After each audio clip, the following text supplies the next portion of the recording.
1. Et si la Formule 1 créait sa propre Super League, les amis? C'est la grande question que l'on peut se poser ce soir, surtout après le tournant qu'il peut y avoir dans l'histoire du sport, après, d'une certaine manière, le fait que la Super League a, d'une certaine manière, eu enfin son feu vert dans le monde du football, mais qui a surtout donné le feu vert à plein de possibilités dans le monde du sport, et particulièrement peut-être là pour nous de notre côté, au niveau de la Formule 1. Pourquoi la Formule 1 pourrait créer sa propre Super League, ou du moins créer son propre championnat? Parce que, pour ceux qui ne l'avaient peut-être pas compris, pour ceux qui n'ont peut-être pas réellement pris la dimension de ce qui se passe, et je pense réellement qu'on ne prend pas la dimension de ce qui est en train de se passer aujourd'hui dans le monde du sport, plus le monde du football bien sûr, mais dans le monde du sport, c'est qu'en gros aujourd'hui, il faut se rendre compte que la Cour européenne a jugé les actions envers les... du moins que la Cour européenne, qui est la cour la plus importante effectivement pour... auprès de l'Union Européenne, la Cour de justice la plus importante dans l'Union Européenne, qui a effectivement jugé les actions donc de l'UEFA et de la FIFA, qui régule effectivement le sport, qui régule le football depuis presque on va dire la nuit des temps, eh bien, elles ont jugé les actions de l'UEFA et de la FIFA totalement illégales. En gros, pour ceux qui ne l'avaient pas vu, en gros, l'UEFA et la FIFA sanctionnaient selon leurs propres critères, sanctionnaient effectivement, financièrement même d'ailleurs, les équipes qui ont voulu s'engager dans la Super League. Pour ceux qui ne savent pas ce que c'est la Super League est un championnat qui a été créé, qui a voulu être créé, et qui va sans doute être créé d'ailleurs, par des équipes dissidentes, qui sont pas contentes effectivement de la manière dont l'UEFA et la FIFA les traitent, notamment financièrement parlant, avec une mauvaise répartition. Et je trouve que ces équipes-là ne sont pas assez rémunérées à leur juste valeur, justement. Et de ce fait-là, eh bien tout simplement, ils ont voulu créer leur propre championnat, pour aussi plein d'autres raisons, pour faire évoluer réellement le monde du football, à leur sens, encore une fois. Alors après, on verra si c'est une bonne ou une mauvaise chose, notamment par rapport au sport, parce que ça aura des répercussions, notamment sur plein de sports, effectivement, cette manière de penser. Et de ce fait-là, eh bien, c'est l'UEFA et la FIFA ont dit à ces équipes-là, « Ah, vous voulez créer cette Super League? Bah ok, nous, on va vous sanctionner. Parce que vous voulez pas rester dans notre système. » Sauf que la situation est que pendant longtemps, pendant on va dire 2 ans, l'UEFA et la FIFA ont sanctionné, ils s'estimaient dans leur bon droit. Sauf que la Cour européenne est arrivée, justement après un dépôt effectivement de dossier auprès de la Cour européenne. Et bien la Cour européenne a dit ah non, hein, ce que fait la FIFA et l'UEFA, non, ils ont pas le droit de faire ça, en tout cas en Europe. Attention, on parle seulement en Europe. Et justement, il est arrivé que justement, maintenant, aujourd'hui, la Super League a le mérite d'être, tout simplement, d'être pouvoir créer. La Cour européenne ne dit pas, en parlant de la Super League, elle est bien, ou elle est pas bien. Elle dit juste que ce que fait l'UEFA et la FIFA, c'est illégal. C'est illégal. Et ça change énormément de choses aujourd'hui. Parce qu'en fait, cet arrêt-là, aujourd'hui, du côté de la Super League, ça envoie un message à tous les autres sports. Et potentiellement, toutes les fédérations du monde, là, peu importe les sports, sont en train de se dire « Ah, on est dans la merde. Ah, on est dans la merde. » Parce que pourquoi? Ça veut donc dire qu'aujourd'hui, toute fédération, enfin, toute entité a le droit de créer ce qu'elle veut comme compétition. Des équipes, par exemple, peuvent créer une compétition, des entités peuvent créer des compétitions sans recevoir aucune sanction de leur fédération à qui ils sont rattachés. À la limite, ils peuvent avoir l'approbation pour dire oui, on aime bien votre projet, on vous laisse faire, et même s'ils aiment pas, rien à faire. Rien à faire. Ils le feront quand même. Et en fait, ce que ça envoie comme message, ça envoie surtout à la F1, ça envoie surtout à la FIA, que maintenant, aujourd'hui, la F1 elle-même peut, avec la FOM, et donc les équipes peuvent se dire ok, on en a marre de la FIA, nous on va se barrer, on va faire notre propre championnat. Ce qui avant était une idée qui a failli être faite d'ailleurs dans l'histoire de la Formule 1, ne serait-ce que le plus récemment possible, c'était en 2009. En 2009, En 2009, dans l'histoire de la Formule 1, pour rappeler, il y a eu...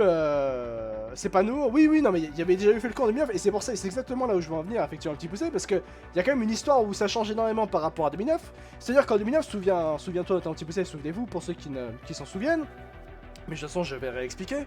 En 2009, effectivement, les écuries de Formule 1... Oh, Shish Kebab, merci beaucoup pour ton resub, ça fait extrêmement plaisir, merci beaucoup. Ton 6e abonnement, bonsoir les amis, ça fait un moment, alors racontez-moi tout. Oui, merci beaucoup, on a beaucoup de choses effectivement à voir. Belle époque, oui. En 2009, effectivement, le monde de la Formule 1 était en grosse discorde, il faut s'en souvenir bien sûr, puisque on avait la FOM et les équipes, ou non, les équipes, pardon, seulement les équipes qui n'étaient pas contentes de la manière dont la FOM et également la FIA reversaient effectivement la répartition des revenus en fin de saison. Elles n'étaient pas du tout contentes de la manière de faire, bref, même dans la globalité, on était en grosse discorde sur la manière dont fonctionnait la Formule 1 et les écuries n'étaient pas contentes. De ce fait-là, les écuries étaient en train de se dire, en fait, ils veulent pas nous écouter. C'était Bernie Ecclestone à l'époque qui était patron de la FOM, et Max Mosley qui était patron de la FIA, président de la FIA. Et de ce fait-là, les écuries étaient en mode, bah ouais, nous on en a marre, et au point on en a tellement marre plutôt, que on envisage très sérieusement de créer notre propre championnat. Bernie Ecclestone avait entendu ça, Max Mosley avait entendu ça, et bien sûr il y a eu un énorme mécontentement de la part de Bernie Ecclestone et de Max Mosley, un gang de bandits comme les petits poussés, oui, et là tu vas comprendre pourquoi, la différence aujourd'hui.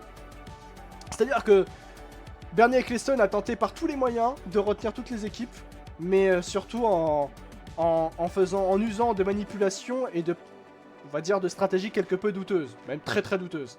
Et surtout, en mettant en avant de possibles sanctions financières, qui étaient juste comme ça, qui étaient réellement en mode rien à foutre, je t'aime pas, je te mets une pénalité. Ce qui était beaucoup comme ça d'ailleurs à l'époque. Et il y avait une situation même où on raconte effectivement dans le documentaire du côté de chez BrownGP, sur Disney+, que je vous encourage à aller voir, eh bien, il y a eu cette situation où, au point, Bernie Ecclestone, je crois que c'était la FOM qui devait de l'argent à BrownGP. C'est Brown, ouais, c'est Zach Brown, non, c'est Ross Brown qui en avait fait les frais d'une certaine manière, puisque la FOM devait de l'argent à BrownGP. BrownGP avait absolument besoin de cet argent-là. Et de ce fait-là, eh bien derrière, on est allé chercher Bernie Ecclestone et a dit, bah écoutez, si vous voulez votre argent, signez ce papier-là, pour que, comme quoi, vous vous engagez effectivement du côté du championnat du monde de Formule 1 et que vous engagez pas dans un autre championnat dissident. Et derrière, c'est comme ça qu'ils les avaient tenté de les avoir. Là, aujourd'hui, ça change énormément de choses. C'est-à-dire qu'à l'époque, dans cette guerre-là, on avait une vision de la situation qui permettait, semblerait-il, à la FIA et également à d'autres, particulièrement à la FIA, de pouvoir sanctionner les équipes. Là, aujourd'hui, ça change tout. Ça change absolument tout. Aujourd'hui, si les écuries veulent créer un nouveau championnat, elles peuvent le faire. Sans être sanctionnées par la FIA. Puisque je vous rappelle que où est basée la FIA, c'est basé, tout simplement, à Paris. D'une certaine manière, alors est-ce que c'est considéré comme une fédération basée en Europe? J'ai bien, basée en Europe, oui, mais ça régit effectivement sous les règles de l'Union Européenne, si je me trompe pas. De ce fait-là, je vous rappelle que nous sommes dans un conflit entre la F1 et entre Liberty Media, les écuries, et bien sûr confronté à la FIA, puisqu'il y a beaucoup de discord effectivement depuis un certain temps entre la F1 et la FIA, surtout la FIA sous Mohamed Ben Sulayem, puisque depuis le départ de Jean Todt, c'est la merde du côté de la FIA. On est dans une situation où c'est la guerre, c'est la bagarre, tout le monde a envie de se... Enfin, c'est la bagarre entre Mohamed Ben Sulayem et le monde de la Formule 1, pour plusieurs raisons. Mohamed Ben Sulayem, déjà dans un premier temps, selon le monde de la Formule 1, donc quand je parle du monde de la Formule 1, c'est la Liberty Media, donc la FOM et les écuries. Mohamed Ben Sulayem s'implique trop dans les affaires du monde de la Formule 1, au goût effectivement de la F1 et des écuries de Formule 1, notamment en présentant des déclarations alors qu'il ne devrait pas faire, notamment sur le prix de la Formule 1, puisqu'il y avait je crois que c'était un fonds saoudien qui avait voulu racheter de la Formule 1 pour plusieurs milliards d'euros. Et Mohamed Soumi a dit non, mais c'est peut-être un peu indécent ce prix-là quand même. FIA fédé en France, effectivement. FOM, entreprise UK, faut voir, effectivement. Tu as bien raison de le dire, effectivement, Vanille le chaos. C'est pour ça que je te parlais, pour ceux qui n'avaient peut-être oublié, mais l'Angleterre ne fait plus partie Brexit, hein, plus partie de l'Union Européenne. Mais, tu vas comprendre pourquoi là où je veux en venir, effectivement, le chaos. C'est-à-dire qu'aujourd'hui, du moins en Europe, je dis bien en Europe, hein, en Europe, d'une certaine manière, les écuries peuvent créer leur propre championnat. Qu'ils le fassent en dehors de l'Europe, c'est une autre histoire. Mais du moins en Europe, elles peuvent créer leur propre championnat. Parce que l'Union Européenne le permet. La Cour européenne l'a permise effectivement via la Super League. Et ça, c'est intéressant aussi de noter. Je reviens par rapport à Mohamed Ben Sulayem et effectivement à Stefano Michele, monde de Formule 1 et les écuries. Il y a cette discorde par rapport au fait que Mohamed Ben Sulayem s'implique trop dans les affaires de la Formule 1, alors qu'il avait dit qu'il allait arrêter de s'impliquer trop dans les affaires du monde de la Formule 1, parce qu'il faudrait me rappeler quand même Sulayem. Enfin, pour la FIA, hein, il y a la Formule 1, oui, mais il y a aussi le WRC, il y a le WEC aussi également, où il y a des situations à améliorer, notamment dans les autres disciplines qui sont engagées par la FIA. Il y a la discorde par rapport à la 11e écurie. Oui, bien sûr, comme je te l'ai dit, effectivement, Lucas. La 11e écurie, la FIA veut faire entrer Andretti en Formule 1 via une 11e pour en faire entrer une 11e écurie en Formule 1. La FOM, Liberty Media donc, et également les écuries ne veulent strictement pas, encore une fois. Il y a le fait est aussi que il y a eu la Discord, énorme Discord, bien sûr, je vous rappelle les copains de cette image, de ce moment-là, que je vais vous retrouver ici, qui est par là. Cette Discord-là, je vous rappelle les amis, c'était bien sûr cette énorme discorde entre les écuries de Formule 1 et bien sûr la FIA et la FOM bien sûr, par rapport au fait que Toto Wolff et Suzy Wolff s'étaient vu prendre une affaire dans la gueule et s'étaient vu surtout prendre une enquête dans la gueule de la part de la FIA sur la base de faits qui n'ont jamais existé. La FIA voulait comprendre s'il y avait un possible conflit d'intérêt de Toto Wolff et Suzy Wolff sur la base de révélations médiatiques qui n'étaient absolument basées sur rien. Et c'est là en fait la situation peut absolument s'envenimer. C'est-à-dire que aujourd'hui il y a les écuries de Formule 1, Liberty Media contre la FIA.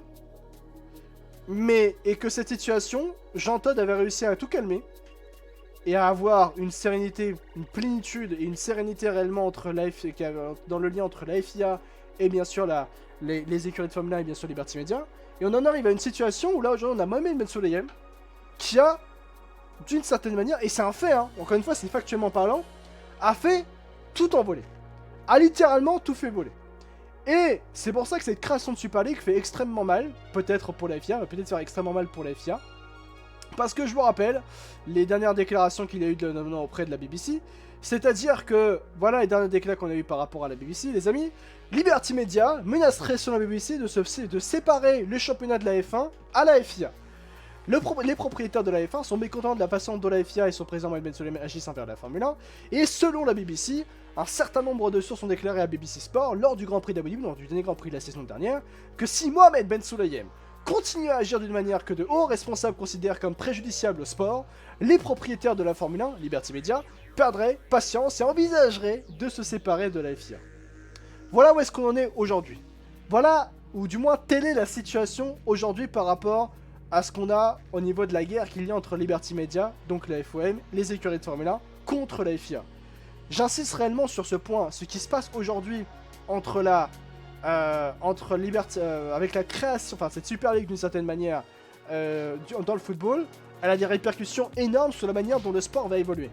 Et par rapport à ce sport qui va évoluer, la Formule 1, aussi déjà qui est en pleine évolution, par déjà le conflit qui est extrêmement impliqué entre la FIA et le monde de la Formule 1, donc FOM et écurie de Formule 1, peut permettre à Liberty Media et aux écuries de Formule 1 de se dire trop c'est trop. Nous c'est terminé. Nous on en a marre de la manière dont la FIA gère les choses, on va créer notre propre championnat. Maintenant, le point extrêmement important, c'est bien beau de menacer effectivement la FIA de créer son propre championnat de Formule 1, alors qu'il s'appellera pas championnat de F1 hein, bien sûr, puisque je crois que le nom F1 appartient effectivement à la FIA, mais ça encore une fois c'est une c'est une vérification à faire. Encore une fois, créer son propre championnat, c'est une chose. Mais maintenant, il faut voir surtout quels seront les participants. Encore une fois, aujourd'hui, en 2024 presque, est-ce que vous imaginez Ferrari dire à la FIA quitter le championnat du monde de Formule 1 FIA. Après plus de 50 ans d'existence. Enfin, on rappelle que Ferrari, c'est la seule écurie qui était présente depuis 1950, depuis la création effectivement de ce championnat du monde en Formule 1.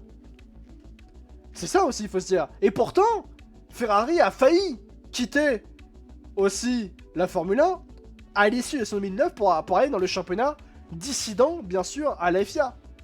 Et comme le dit Petit Pousset, je ne pense pas que les managers d'écurie aient peut-être les couilles de faire cette scission. C'est une grande question. Je suis d'accord avec toi, et maintenant il faut avoir énormément de coronets, entre guillemets, pour se barrer effectivement et se dire ouais, on va faire notre propre championnat. Mais on en arrive à une situation, les risques sont énormes, bien sûr que les risques sont énormes. Mais en fait ça ouvrirait effectivement la porte à toutes les fenêtres, on va dire ça d'une certaine manière. Les risques sont énormes, oui, mais on commence déjà un petit peu à voir ça. Il y a tellement d'argent, tout est possible, et je suis d'accord avec toi, maman. Ce qui permettrait peut-être d'avoir une... Bah, je sais pas, il y a énormément d'argent, tout est possible. C'est vrai que quand il pense, il y a peut-être encore plus d'argent qui est possible d'avoir. En fait, tu vois. Alex, how are you? Salut, Orveux. J'espère que tu vas bien. Mais c'est intéressant, mine de rien. Ah, mais moi, alors... Moi, je sais que je pose une question. La Super League, juste dans le football, le chat, ceux qui ont réellement suivi et qui suivent notamment le football, est-ce que vous êtes pour ou contre? Est-ce que vous êtes pour ou contre la Super League dans le chat? C'est ça aussi la bonne question qu'on peut se poser comme question. Est-ce qu'on est pour ou contre la Super League aujourd'hui dans le football? Contre à 1000%. Et pourquoi? Pourquoi contre? Pourquoi contre? Pourquoi contre? Absolument pour. Ok, contre. Vanille, ça dépend du format. Trop de ligues. Ligue fermée. C'est pas une ligue fermée. Et il y en a beaucoup qui pensent, il y a des nouvelles règles, oui, par rapport au nouveau format. Comme pour répondre aussi par rapport à ceux qui disent la ligue fermée. Il y a eu le nouveau format qui est arrivé. Et pour moi, je trouve que ce format est très bien. Pour moi, ce format, il est très très bien. Vraiment très très bien. S'il y a que des vainqueurs uniquement, oui, mais sinon le format est... Pour moi, le format est très bien. Et aussi, il y a le fait que le foot sera gratuit. Effectivement, les matchs seront proposés gratuitement. Ça aussi. Mitigé perso, ouais, je sais, j'ai des avis tranchés. Mais c'est bien en fait, tu vois. Quoi, dis-nous, PK, c'est bien. Il y a des choses qui sont bien et des choses qui sont pas bien, encore une fois. C'est une ligue le premier format de ligue fermée était une catastrophe. C'était diabolique pour moi. Aujourd'hui, le format qu'on a est intéressant par rapport à une ligue qui est ouverte. Qu'on dise, elle est ouverte cette ligue. Le problème que je vais avoir, moi, c'est surtout par rapport au calendrier dans le football. Hein, parce que Ligue des Champions, les équipes qui vont faire Ligue des Champions, plus Super League, plus championnat, plus Coupe nationale, différentes Coupes nationales, ça fait beaucoup quand même. Hein. Donc, en termes de calendrier, je suis un peu mitigé, je vous cache pas. La grande télé, le seul truc gratuit sera un stream en 480p, plein de pubs et super. Je suis pas trop d'accord dans le sens où il y en a beaucoup qui n'ont pas les moyens de regarder le football et qui le regardent sur pas sur des PTV mais du moins sur des sites douteux et ils les ont en 240p, hein, tu me diras. Hein. Un petit club qui gagne son championnat rentre en Div 3 de la Super League et ne sera dans le haut du chapeau. Mais pourra évoluer dans la Super League. Plus une nouvelle Coupe du Monde des clubs aussi. Ah, il y a une nouvelle Coupe du Monde des clubs aussi, tiens. Je veux dire ça dans le sens où c'est pas un vrai argument de vente. Pour moi, c'est un vrai argument de vente, tu vois, de pouvoir proposer le foot gratuitement, en tout cas. Mais vis-à-vis de... Mais en tout cas, ce système-là, en tout cas, n'est pas, on va dire, révolutionnaire. Et si on va même dans l'histoire de ligue fermée, la Formule 1, c'est une ligue fermée, hein. La NBA, c'est une ligue fermée, hein. La NFL, c'est une ligue fermée. La NHL, c'est une ligue fermée. Est-ce que c'est une mauvaise chose? Encore une fois, c'est pas une mauvaise chose en soi, mais c'est dur de faire accepter ça par contre dans les sports en question, comme dans le football, tu vois. Les fans n'en veulent pas, ça va finir à des matchs tous les 2 jours comme NBA, c'est dangereux peut-être pour le physique des joueurs, je suis d'accord avec toi Forza. Je pense, ouais, en tout cas avec l'ajout du calendrier, pas la Super League en soi, mais l'ajout de matchs de Super League au calendrier. Puis ce sera pas fermé dans le foot, oui. Après, dans la F1 et dans la NFL, pour lutter, pour ne serait-ce que ne pas être dernier, il faut que l'Académie minière, c'est peut-être pas pareil. La F1 peut-être, la F1 moins et la NFL moins, parce que la F1 maintenant on a le budget cap. Et le budget cap permet justement de faire amener, d'amener tout ça. De réduire effectivement les coûts et d'utiliser beaucoup plus sa tête sans utiliser trop d'argent. Et c'est ça qui est plus intéressant à mon sens d'ailleurs. Et c'est pour ça que justement le budget cap permet effectivement aujourd'hui d'avoir une meilleure situation. Aujourd'hui dans le foot,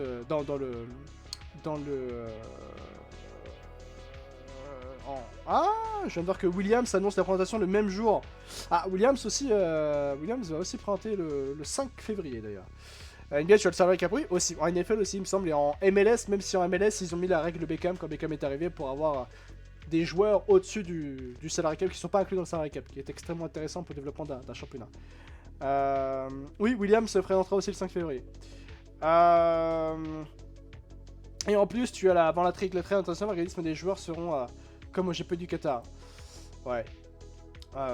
Mais, moi, autre question que j'ai envie de poser. Est-ce que si demain la F1 crée sa Super League, vous allez regarder? Parce que c'est une situation qui peut arriver. Hein. Là, vraiment, on est proche aujourd'hui, il faut vraiment se rendre compte qu'on est proche aujourd'hui que la Formule 1 crée son propre championnat. Ou du moins que Liberty Media crée son propre championnat. Tellement la discorde est extrêmement importante entre la F1 et bien sûr la FIA. Vraiment, je ne saurais dire, mais il y a une discorde, il y a vraiment une guerre tellement importante entre Liberty Media, les écuries de Formule 1 contre la FIA, qu'on est à un point où encore cette situation peut arriver. Et va potentiellement arriver. C'est déjà arrivé ça a failli arriver en 2009, très récemment, donc c'était en 2009. Mais là, aujourd'hui, quand on voit que la FIA est en perpétuel conflit, peu importe le sujet, sur la 11e écurie en Formule 1, quand la FIA veut forcer la FOM, Liberty Media et les écuries de Formule 1 à accepter une 11e écurie, quand la FIA lance une enquête d'une manière un peu spéciale et très douteuse sur les Wolf pour un potentiel conflit d'intérêt, alors qu'il n'y avait aucune preuve montrant effectivement qu'il y avait un potentiel conflit d'intérêt autour des Wolf, et que toutes les écuries, et que toute la FOM, donc Liberty Media, s'est dit, non mais ça va pas ou quoi? Pourquoi vous faites ça? Vous agissez à l'encontre de la réputation des Wolf, en n'ayant aucune preuve de ça. Littéralement aucune preuve de ça. Et preuve en est, derrière, c'est-à-dire que l'enquête s'est terminée moins de 48 heures. Hein. L'enquête a duré moins de 48 heures. Je connais très peu d'enquêtes qui ont duré moins de 48 heures dans ma vie. Hein. On ne cache pas. Voilà, c'est bizarre quand même. Hein. Bon, bref. Preuve justement que la FIA a fait une énorme erreur. Et il y a déjà, d'ailleurs, effectivement, des informations qui montrent, et des menaces d'ailleurs de la part de Liberty Media, de se séparer effectivement avec de la FIA, de la FIA. Donc que la Liberty Media crée, avec les écuries de Formule 1 actuelles, son propre championnat. Et il y a un truc qui est extrêmement intéressant aujourd'hui. C'est-à-dire qu'aujourd'hui, les écuries sont derrière la FOM. Elles sont pas derrière la FIA. Les écuries sont derrière la FOM. Et ça, c'est extrêmement dangereux pour la FIA. Et la FIA joue un jeu tellement dangereux. Et on peut arriver au fait qu'aujourd'hui, oui, la Formule 1, le monde de la Formule 1, peut créer sa propre Super League. Que les écuries de Formule 1, ainsi que Liberty Media, créent effectivement leur propre Super League. Et disent à la FIA, ciao, merci, bonne soirée, on en a marre de votre traitement. On en a marre de votre manière de gérer les choses. Elle a duré moins longtemps que la Red Bottas à Monaco. Dis-toi, pour le coup, c'est vrai en plus. Hein. Mais ouais. Honnêtement, c'est déjà une ligue fermée à la Formule 1 vu que les écuries ne veulent pas du tout d'une autre écurie. Bah oui, c'est un peu une ligue fermée déjà, mais je pense que ça va bien au-delà du fait qu'il y ait une 11e écurie. Je vais en pris cet exemple, ça, mais au golf, ils ont créé leur fédération et à force de voir tous les stars y accéder, ils ont permis à ces joueurs à jouer ceux de la fédé officielle, pas le KOD. J'ai rien compris ce que tu veux dire. Rien compris ce que tu veux dire. On veut la vraie LDC, merci beaucoup pour... J'aime bien ton nom. Mais j'ai rien compris ce que tu voulais dire réellement là. Mais je pense que vous voyez ce que je veux dire, et c'est extrêmement important de prendre ça en compte effectivement par rapport à Liberty Media et surtout cette Super League. Parce qu'on n'est pas loin d'arriver... Le fait est aujourd'hui que... En gros, il y a eu session, et la Fédé a dû accepter les joueurs qui avaient tous migré. Ok. Bah oui, justement. Donc ça veut dire que... On leur a forcé à dire, ok. En gros...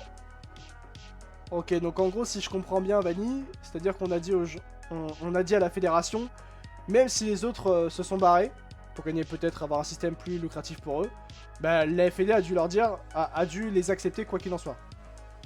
C'est un peu ce qui s'est passé en NFL quand ils ont dû fusionner avec l'AFL. Peut-être, potentiellement. Et encore une fois, c'est historique pour le sport, ce qui se passe avec la Super League, et potentiellement parce que c'est une manière de voir les choses qui peut être nouvelle, mais il y a des précédents. Avec la NFL et donc l'AFL, ou peut-être le PGA aussi également en golf. La NBA aussi, qui était une ligue fermée maintenant aujourd'hui. Et le système de la Super League, c'est un peu la manière de la NBA dans la manière d'être diffusée. Par exemple, la NBA, un truc tout bête, mais la NBA, c'est pas diffusé gratuitement, mais la NBA gère son propre OTT. Ça peut gérer sa propre diffusion. Par exemple, moi j'ai le NBA League Pass. Pour ceux qui ne suivent pas la NBA League Pass, et vous pouvez suivre tous les matchs, tout avec plein de caméras, une manière diffusée qui est vraiment extrêmement inside, qui est extrêmement intéressant d'ailleurs.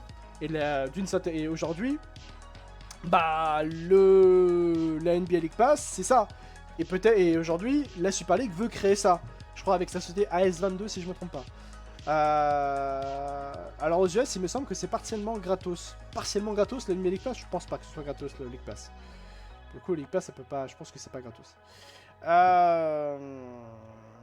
Ils ont créé leur propre circuit de golf à la base, ceux qui étaient allés en privé des tournois de la Fédé de golf, mais vu toutes les stars qui avaient été dans le nouveau circuit, ils les ont réinclus dans les tournois de la Fédé de golf, et c'est mieux comme ça, lol. Oui, voilà, effectivement. NBC c'est gratuit, je me trompe, je pensais qu'il y avait des matchs de NBA. Pas League Pass, juste la possibilité de mettre les matchs de... Ah, l'équipe locale, ou alors je confonds avec la NFL, oui, je crois que oui, c'est ça, effectivement, Vanny, ouais. Mais, en tout cas, moi, sachez que pour la Super League dans le football... Je faisais partie des gens qui pensaient que c'était pas une bonne chose au début. Surtout par rapport au projet diabolique qui était, pour moi, qui est vraiment le terme diabolique et bien de dire que c'était une ligue fermée, ainsi de suite.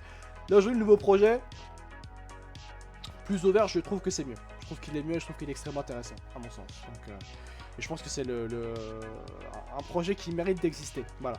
Je rappelle que la Cour européenne, par rapport à la Super League, n'a pas dit que le projet était validé. Hein. Il parlait juste du fait que, je vous remets d'ailleurs le... Je crois que j'ai le... est-ce qu'il est là? Est-ce qu'il est là? Oui, je l'ai là, effectivement. Je vous mets effectivement ici, c'était c'est ça où c'est extrêmement intéressant. C'est les règles de la FIFA et de l'UEFA sur l'autorisation préalable des compétitions de football interclub telles que la Super League violent le droit de l'Union Européenne. De l'Union. Non, en gros, tu vois. En effet, elles sont contraires au droit de la concurrence et à la libre prestation des services. Voilà. Ça, cette phrase-là, elle fait extrêmement mal à tout le monde. Hein. Contraire au droit de la concurrence et à la libre prestation des services. Donc, d'une certaine manière, aujourd'hui, si en Europe, les écuries veulent créer leur propre championnat, elles ont tout à fait le droit. Tout à fait le droit. Et la FIA n'aura rien le droit de dire. Rien le droit de dire. Et ça fait plaisir. Les règles qui attribuent à la FIFA un contrôle exclusif sur l'exploitation commerciale des droits liés à ces compétitions sont de nature à restreindre la concurrence compte tenu de l'importance de ces dernières pour les médias, les consommateurs et les téléspectateurs dans l'Union. Tout le monde peut créer sa propre compétition, exactement. Et surtout, il y a un point qui est extrêmement important. La Cour européenne donc constate que l'organisation des compétitions de football interclub et l'exploitation des droits médias sont à l'évidence des activités économiques, tout comme la Formule 1, puisque putain, la Formule 1, c'est un gros tableau publicitaire, la Formule 1 avant tout. Hein. Elles doivent donc respecter les règles de concurrence ainsi que la liberté de circulation, même si l'exercice économique du sport est caractérisé par certaines spécificités, comme l'existence d'associations dotées de pouvoirs de réglementation, de contrôle et de sanctions. La Cour constate ainsi que parallèlement à ces pouvoirs, la FIFA et l'UEFA organisent elles-mêmes des compétitions de football. Pareil donc par rapport à la FIA. Et c'est intéressant de noter tout ça, bien sûr les amis. Donc voilà quoi, c'est extrêmement intéressant de voir comment l'évolution il y a par rapport à tout ça. Le pire avec l'annonce d'hier dans le foot, c'est que tu as des promoteurs anglais qui s'y engouffrent et vu qu'ils ne sont plus dans l'UE, ils pourront faire tout ce qu'ils veulent aussi, également. Mais après, je te cache pas que la première ligue est tellement solide que t'inquiète pas, tout va bien se passer en Angleterre, la première ligue est tellement solide. Mais il y a surtout un point qui est extrêmement important, c'est qu'on parle rapidement sur la Super League et ça prouve aussi également peut-être un petit peu l'hypocrisie qu'il peut y avoir dans le sport, parce qu'en Formule 1, il y en a bien sûr certainement. C'est-à-dire que dans tout ça, dans cette histoire-là, sachez qu'il y a des clubs dans le football qui ont dit non ouvertement à la Super League, publiquement à la Super League, mais en privé, ils sont pour. Ils sont dans le projet Super League. En privé, ils le sont. certains clubs londoniens. Peut-être. Peut-être. Donc, c'est ça qui est assez fou d'ailleurs dans cette histoire. Donc, je maintiens que ce qui se passe aujourd'hui par rapport à la Super League est historique. Par rapport au sport en général. Hein. On est vraiment sur le sport en général. Bah, le club anglais, justement, exactement, Manu. Les fans anglais ne veulent pas. Par contre, les clubs anglais, alors, publiquement, on dit que non. Mais par contre, attention. Parce qu'effectivement, les fans sont extrêmement importants dans le... Alors, problème. Ok, si la Formule 1 crée leur propre championnat, que ce soit aussi bien et que ça tienne à la longue, donc bon. Mais tu vois, tu vois, Monsieur Poon, il y a un truc intéressant. Le Grand Prix de Madrid. Est-ce que vous avez vu ce qui se passe par rapport au Grand Prix de Madrid? C'est un peu le bail de Super League, là, qu'on a. Hein. C'est-à-dire que, ce qu'on comprend, c'est que le Grand Prix de Madrid est un projet qui a été fait sans l'approbation de la Fédération espagnole. Puisque la Fédération espagnole a informé qu'ils n'avaient jamais reçu d'informations de ça. Ils n'ont jamais reçu l'approbation. Ils n'ont jamais reçu quoi que ce soit du projet du Grand Prix de Madrid. Et que ce Grand Prix a été fait, ou est en préparation, sans n'ayant eu aucune consultation de la part de la Fédération espagnole. Et donc aussi également de la FIA. Donc en fait, la FOM là, et Madrid, ils ont préparé juste un Grand Prix, sans prévenir la FIA, ni la Fédération espagnole. On voit bien que c'est un peu en rapport un peu avec ce qui se passe un peu d'une certaine manière. Il y a des liens un peu avec la manière de faire au niveau de la Super League. Et il y a un truc aussi intéressant à prendre en compte. Regardez ce qui se passe aujourd'hui par rapport à la FOM et Liberty Media. Le Grand Prix de Las Vegas. Le Grand Prix de Las Vegas, il a été fait comment? Qui était le promoteur du Grand Prix de Las Vegas? Pour la première fois de l'histoire, la F1, donc Liberty Media, ou du moins la FOM, a organisé son propre Grand Prix. À Las Vegas. Il y a des choses qui montrent que l'AFOM prend de plus en plus d'indépendance, permettant une exploitation de leurs moyens au maximum. Au cas où. Au cas où s'ils doivent à un moment se barrer de la FIA avec des écuries pour créer leur propre championnat. Si la relation ne tient plus, la relation ne tient plus. Entre la FOM et la FIA. Et c'est ce qui peut se passer, peut-être un jour, en tout cas. Donc ça va être intéressant. Je suis vraiment... Moi, je suis extrêmement intéressé de voir comment les choses vont évoluer. Et je trouve ça extrêmement intéressant de voir comment ça évolue.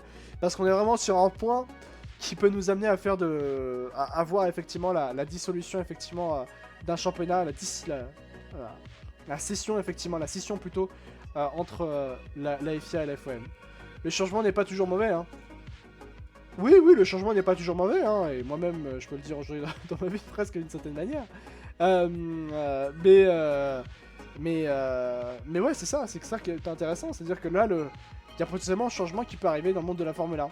Encore une fois, mais je suis très honnête avec vous, hein, si toutes les écuries se barrent dans un autre championnat, je vais regarder quand même, hein. Je vais quand même regarder, hein. Ça pouvait déjà arriver avant, c'est juste qu'on n'y avait pas pensé. C'est déjà arrivé, ça aurait pu déjà arriver avant. Hein. Pour 2010, on a failli l'avoir ça. Hein. Bon. On va voir comment les choses vont aller par rapport à tout ça. Bien sûr, les amis, pour la Formule 1 qui pourrait donc créer sa propre Super League et son propre donc championnat de Formule 1. Les amis.